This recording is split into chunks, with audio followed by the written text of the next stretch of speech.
Hello ಕರ್ನಾಟಕದ ಜನತೆ, welcome back to Updates Kannada 360 channel. So ನಾನು ಇವತ್ತಿನ ವಿಡಿಯೋದಲ್ಲಿ ಗೃಹಲಕ್ಷ್ಮಿ ಯೋಜನೆಯ ಪೆಂಡಿಂಗ್ ಹಣ ಬಿಡುಗಡೆ ಆಗಲಿದೆ.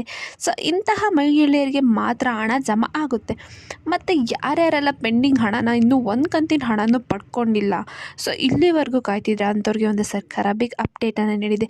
ಸೊ ನೀವು ಮತ್ತೆ ಮರು ಅಪ್ಲಿಕೇಶನ್ನ ಹಾಕ್ಬೋದು. ಒಂದು ವೇಳೆ ನಿಮ್ಮ ಅಪ್ಲಿಕೇಶನಲ್ಲಿ ಸಮಸ್ಯೆ ಇದೆ ಅಂತ ಗೊತ್ತಾದರೆ ನೀವು ಮತ್ತೆ ಮರು ಅಪ್ಲಿಕೇಶನ್ನ ಹಾಕೋಕ್ಕೆ ಸರ್ಕಾರ ಒಂದು ದೊಡ್ಡ ಅವಕಾಶನ ನೀಡಿದೆ. ಸೊ ಇದ್ರ ಬಗ್ಗೆ ಎಲ್ಲ ಡೀಟೇಲ್ ಆಗಿ ತಿಳಿಸ್ಕೊಡ್ತೀನಿ. ಅಪ್ಲಿಕೇಶನ್ ಹಾಕೋಕ್ಕೆ ಏನೇನೆಲ್ಲ ಅರ್ಜಿ ಬೇಕು ಅಂತಲೂ ತಿಳಿಸ್ಕೊಡ್ತೀನಿ. ಸೊ ಅಪ್ಲಿಕೇಶನ್ ಹಾಕೋಕ್ಕೆ ಏನೇನೆಲ್ಲ ಡಾಕ್ಯುಮೆಂಟ್ಸ್ ಬೇಕಂತಲೂ ತಿಳಿಸ್ಕೊಡ್ತೀನಿ. ಮತ್ತು ಯಾರ್ಯಾರೆಲ್ಲ ಅಪ್ಲಿಕೇಶನ್ನ ಹಾಕ್ಬೋದು, ಮತ್ತು ಪೆಂಡಿಂಗ್ ಹಣ ಪಡ್ಕೊಳಕ್ಕೆ ಏನೇನೆಲ್ಲ ಮಾಡಬೇಕು, ಮತ್ತು 7ನೇ ಕಂತಿನ ಹಣ ಬಿಡುಗಡೆ ಬಗ್ಗೆ ತಿಳಿಸ್ಕೊಡ್ತೀನಿ.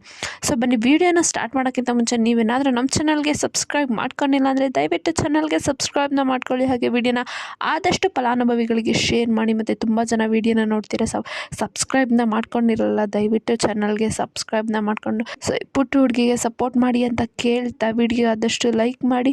ಸೊ ವಿಡಿಯೋಗೆ ಲೈಕ್ ಕೊಟ್ಬಿಟ್ಟು ವಿಡಿಯೋನ ಸೊ ಪ್ರತಿ ತಿಂಗಳು 2,000ಗಳಂತ ಈಗಾಗಲೇ 14,000 ಖಾತೆ ತಲುಪಿದೆ. ಆದರೂ ಕೂಡ ಇನ್ನು ಲಕ್ಷಾಂತರ ಮಹಿಳೆಯರ ಖಾತೆಗೆ ಹಣ ವರ್ಗಾವಣೆ ಆಗಿಲ್ಲ.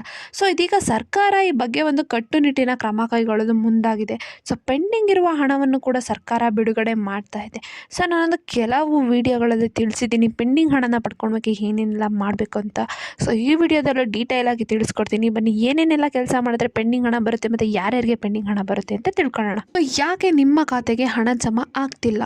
ಸೊ ಫಸ್ಟ್ ಇದ್ರ ಬಗ್ಗೆ ತಿಳ್ಕೊಳ್ಳೋಣ. ಏನು ಗೃಹಲಕ್ಷ್ಮಿ ಯೋಜನೆ ಹಣ ನಿಮ್ಮ ಖಾತೆಗೆ ಬರೋದು ಒಂದು ಆಟೋಮೆಟಿಕ್ ಪ್ರೊಸೆಸ್ ಆಗಿರುತ್ತೆ. ಸೊ ನಿಮ್ಮ ಬ್ಯಾಂಕ್ ಖಾತೆಯಲ್ಲಿ ಹಾಗೂ ಅರ್ಜಿಯಲ್ಲಿ ಎಲ್ಲ ದಾಖಲೆಗಳನ್ನು ಸರಿಯಾಗಿ ಇಟ್ಕೊಂಡಿದ್ರೆ ಹಾಗೂ ಅಪ್ ಟು ಡೇಟ್ ಆಗಿದ್ರೆ ಅಷ್ಟೇ ನಿಮಗೆ ಮಿಸ್ ಆಗದೆ ಹಣ ಬರುತ್ತೆ. ಸೊ ಈಗಾಗಲೇ ಸರ್ಕಾರ ತಿಳಿಸಿರುವಂಥ ನಿಮ್ಮ ಖಾತೆಗೆ KYC ಪ್ರಕ್ರಿಯೆ ಆಗಿರಲೇಬೇಕು. ಇದರ ಜೊತೆಗೆ NPCI ಮ್ಯಾಪಿಂಗು ಕೂಡ ಸರ್ಕಾರ ಕಡ್ಡಾಯವಾಗಿ ಮಾಡಿದೆ. ಸೊ ಗೃಹಲಕ್ಷ್ಮಿ ಅರ್ಜಿ ಸಲ್ಲಿಸುವ ದಾಖಲೆಗಳನ್ನು ನೀವು ಸರಿಯಾಗಿ ಕೊಟ್ಟಿದ್ರೆ ಅಷ್ಟೇ ನಿಮಗೆ ಗೃಹಲಕ್ಷ್ಮಿ ಯೋಜನೆ ಹಣ ಬರುತ್ತೆ. ಸೊ ಇದ್ರ ಜೊತೆಗೆ ನಿಮ್ಮ ಆಧಾರ್ ಕಾರ್ಡ್ ಮತ್ತು ರೇಷನ್ ಕಾರ್ಡ್ ಲಿಂಕ್ ಆಗಿರೋದನ್ನು ಕಡ್ಡಾಯ ಮಾಡಿದೆ ಸರ್ಕಾರ. ಸೊ ಈ ಎಲ್ಲ ಕೆಲಸಗಳನ್ನು ನೀವು ಸರಿಯಾಗಿ ಮಾಡಿಕೊಂಡ್ರೆ ಅಷ್ಟೇ ನಿಮ್ಮ ಖಾತೆಗೆ ಹಣ ಬರುತ್ತೆ ಅಂತ ಸರ್ಕಾರ ಒಂದು ಸ್ಪಷ್ಟವಾಗಿ ಸ್ಟೇಟ್ಮೆಂಟ್ನ ನೀಡಿದೆ. ಪೆಂಡಿಂಗ್ ಇರುವ ಹಣ ಕೂಡ ಬಿಡುಗಡೆ ಆಗ್ತಾ ಇದೆ ಈ ತಿಂಗಳು. ಸೊ ಹೌದು, ಕಳೆದ ತಿಂಗಳು 23, 24, 25 ಹಾಗೂ 26ನೇ ತಾರೀಕಂದು ಹಾವೇರಿ ಜಿಲ್ಲೆಯ ಒಬ್ಬರು ಮಹಿಳೆಯರಿಗೆ ಪ್ರತಿದಿನ 2,000 ರೂಪಾಯಿಗಳಂತೆ 5 ದಿನಗಳ ಕಾಲ 10,000 ರೂಪಾಯಿ ಅಂದರೆ 5 ಕಂತಿನ ಹಣ ಅವರಿಗೆ ಜಮಾ ಆಗಿದೆ. ಸೊ ಇದು ಒಂದು ಬೆಸ್ಟ್ ಎಕ್ಸಾಂಪಲ್ಲು. ಸೊ ಯಾವಾಗ ಅವರಿಗೆ ಹಣ ಜಮಾ ಆಯಿತು ಅಂದರೆ, ಸೊ ಆದರೆ ಕೆಲವು ತಾಂತ್ರಿಕ ದೋಷಗಳಿಂದ ಅವ್ರ ಬ್ಯಾಂಕ್ ಖಾತೆಗೆ ಆಧಾರ್ ಕಾರ್ಡ್ ಲಿಂಕ್ ಆಗದೆ ಇರೋದು ಪ್ರಕ್ರಿಯೆ ಅವನಿಗೆ ಗೊತ್ತಾಯಿತು.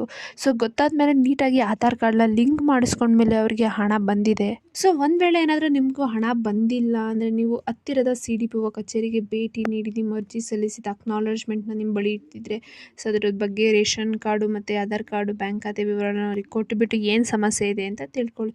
ಸೊ ಈ ಎಲ್ಲ ಮಾಹಿತಿಗಳನ್ನ ಕೊಟ್ಟರೆ ಅವರು ನಿಮಗೆ ಏನು ಸಮಸ್ಯೆ ಇದೆ ಅಂತ ತಿಳಿಸ್ಕೊಡ್ತಾರೆ. ಸೊ ಮತ್ತು 7ನೇ ಕಂತಿನ ಹಣ ಬಿಡುಗಡೆ ಆಗಿದೆ 15ನೇ ತಾರೀಕು ಈ ತಿಂಗಳೇ. ಸೊ ತುಂಬ ಜನಕ್ಕೆ ಹಣ ಜಮಾ ಆಗಿಲ್ಲ, ಕೆಲವೊಂದಷ್ಟು ಮಹಿಳೆಯರಿಗೆ ಹಣ ಜಮಾ ಆಗ್ತಾ ಬಂದಿದೆ. ಕರ್ನಾಟಕದ 28 ಜಿಲ್ಲೆಗಳಿಗೆ ಹಣ ಜಮಾ ಆಗಿದೆ. ಸೊ ಯಾರ್ಯಾರೆಲ್ಲ 7ನೇ ಕಂತಿನ ಹಣಕ್ಕೋಸ್ಕರ ಕಾಯ್ತಿದ್ರೆ ಅವರು ಈ ತಿಂಗಳನ್ನೇ ಪಡ್ಕೋಬೋದು. ಸೊ ಇಲ್ಲಿ ಹೊಸ ಅರ್ಜಿ ಸಲ್ಲಿಕೆಗೂ ಕೂಡ ಸರ್ಕಾರ ಅವಕಾಶನ ನೀಡಿದೆ. ಸೊ ಏನಾದರೂ ನಿಮ್ಮ ಬ್ಯಾಂಕ್ ಖಾತೆಗೆ ಹಣ ಜಮಾ ಆಗಿಲ್ಲ ಒಂದು ಕಂತಿಂದು ಅಂದರೆ ಏನೋ ಒಂದು ಸಮಸ್ಯೆಯಿಂದ ಆಗಿರಲ್ಲ, ಅಪ್ಡೇಷನ್ ಅಥವಾ ಲಿಂಕಿಂಗ್ ಪ್ರೊಸೆಸ್ಸು, ಒಂದು ಅಪ್ಲಿಕೇಶನ್ ನಿಮ್ಮದು ರಿಜೆಕ್ಟ್ ಆಗಿರ್ಬೋದು. ಸೊ ಇದಕ್ಕಾಗಿ ಸರ್ಕಾರ ಏನು ಮಾಡಿದೆ ಅಂದರೆ, ನೀವು ಮತ್ತೆ ಮರು ಅಪ್ಲಿಕೇಶನ್ಗೆ ಸರ್ಕಾರ ಒಂದು ಅವಕಾಶನ ನೀಡಿದೆ. ಗೃಹಲಕ್ಷ್ಮಿ ಯೋಜನೆಗೆ ನೀವು ಮತ್ತೆ ಅರ್ಜಿನ ಹಾಕ್ಬೋದು. ಇದೇ ರೀತಿ ಮಾಡೋದ್ರಿಂದ ನಿಮಗೆ ಮತ್ತೆ ಮುಂದಿನ ಕಂತಿನ ಹಣ. ಸೊ ಅದಕ್ಕೆ ಅಪ್ಲಿಕೇಶನ್ ಹಾಕುವಾಗ ಎಲ್ಲ ಡಾಕ್ಯುಮೆಂಟ್ಸ್ನು ಅಪ್ಡೇಟ್ ಮಾಡಿಸ್ಕೊಂಡು ನೀಟಾಗಿ ಕೊಡಿ. ಸರಿಯಾದ ಡಾಕ್ಯುಮೆಂಟ್ಸ್ನ ಸಬ್ಮಿಟ್ ಮಾಡಿ ಅಪ್ಲಿಕೇಶನ್ ಹಾಕಬೇಕಾದ್ರೆ ಸೊ ಅವಾಗ ನಿಮಗೆ ಮುಂದಿನ ಕಂತಿನ ಹಣಗಳು ಬರ್ತಾ ಹೋಗುತ್ತೆ, ನಿಮ್ಮ ಖಾತೆಗೆ ಜಮಾ ಆಗ್ತಾ ಹೋಗುತ್ತೆ. ಸೊ ಇಷ್ಟೇ ಹೇಳ್ತಾ, ಇನ್ನು ಯಾರ್ಯಾರೆಲ್ಲ ಅಪ್ಲಿಕೇಶನ್ ಹಾಕಿಲ್ಲ ದಯವಿಟ್ಟು ಅಪ್ಲಿಕೇಶನ್ ಹಾಕಿ, ಚಾನಲ್ಗೆ ಸಬ್ಸ್ಕ್ರೈಬ್ನ ಮಾಡ್ಕೊಳ್ಳಿ, ವಿಡಿಯೋಗೆ ಆದಷ್ಟು ಶೇರ್ ಮಾಡಿ ಅಂತ ಕೇಳ್ತಾ ವಿಡಿಯೋಗೆ ಲೈಕ್ ಕೊಡಿ. ಏನೇ ಪ್ರಾಬ್ಲಮ್ ಇತ್ತು ಅಂದ್ರೆ ಕಮೆಂಟ್ನ ಹಾಕಿ. ಧನ್ಯವಾದಗಳು.